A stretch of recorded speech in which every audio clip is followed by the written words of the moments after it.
Today, we're dissecting the absolute ultimate drama and passion of the World Cup by breaking down the specific visual storytelling of a high-energy montage. We're going right to the source material to see exactly how cinematic pacing, athletic spectacle, and raw emotion are woven together to create what is honestly a total masterpiece of sports media. So buckle up, because we're looking at the anatomy of a World Cup montage. To really understand how these montages hook us right from the jump, we have to start at the very beginning. The sequence opens exactly like this, a dramatic close-up of a soccer ball on the penalty spot. Just think about that image for a second. Everything is distilled down to this single, solitary object, resting perfectly still. Before the chaos, before the blinding noise, the editor absolutely forces us to stare at this one focal point. It immediately places you right into the heart of the ultimate drama. The silence of that still ball is just deafening. You know what's coming, right? But the camera just lingers on the leather, building an absolute mountain of anticipation.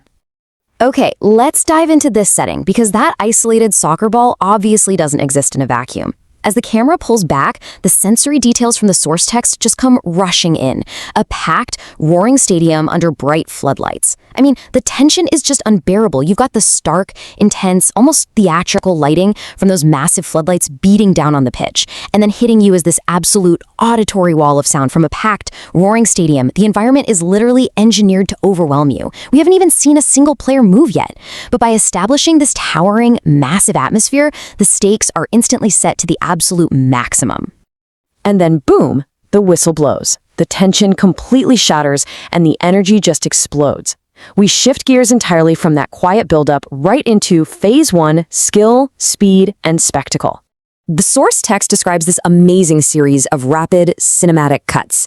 The editing literally speeds up to mirror the athletes on the pitch. First, you get a goalkeeper flying through the air for a spectacular diving fingertip save.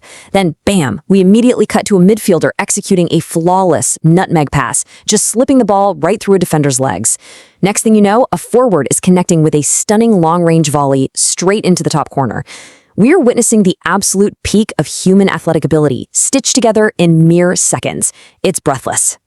Now, what's really interesting about this slide is that after bombarding us with those superhuman athletic feats, the montage completely pivots. It introduces phase two, the global fan reaction.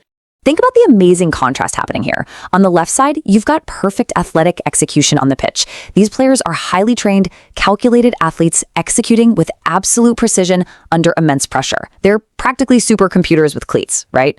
But then on the right side, unrestrained emotional release in the stands. It's a complete emotional meltdown from the fans. It's such a hilarious and beautiful duality. You have the ultimate physical control on the grass, juxtaposed with a total loss of emotional control in the seats. And honestly, that's exactly what makes the World Cup so intensely relatable for all of us. Let's look closer at those viral fan reactions, because the source text gives us some incredible detail on exactly what is being captured. We aren't just looking at polite golf clapping here. We are seeing passionate supporters from various nations. The montage purposefully jumps between different colors, different flags, and entirely different continents. We see fans crying literal tears of joy. We see total strangers hugging in the stands, and masses of people celebrating wildly in fan zones that are miles and miles away from the stadium itself. Regardless of the nation, the raw passion and the overwhelming human reaction look exactly the same. It unites the globe in a single, shared emotional experience.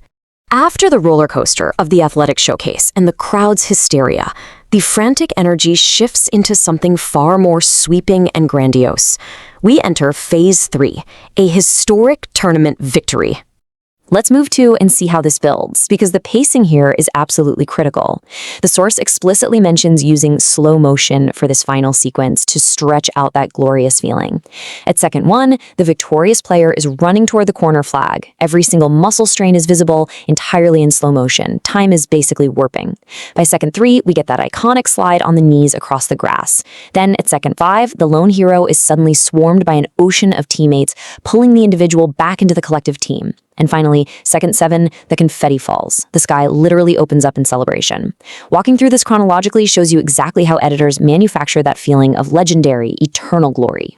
Every single editing choice we've looked at, from that tense opening close-up, to the rapid-fire action cuts, to the viral fan tears, to that final slow-motion knee slide under the falling confetti, it's all engineered to produce one specific emotion: The text defines it perfectly as euphoric spirit, the ultimate feeling of joy and release captured at the climax of a historic tournament victory. The montage doesn't just show you a soccer game, it takes you on a complete emotional journey that ends in profound, overwhelming collective joy. Which leads me to a question I really want you to chew on. We've just analyzed the actual mechanics of how this story is told. We've seen the athletic perfection and we've felt the unrestrained joy. So I have to ask you, is there any other stage in the world that captures this ultimate blend of perfect athleticism and pure human euphoria? The anatomy of a World Cup montage reveals a storytelling power that is incredibly rare, turning a simple game into a truly transcendent global event. Thank you so much for joining me for this explainer. I really hope you enjoyed diving into this as much as I did.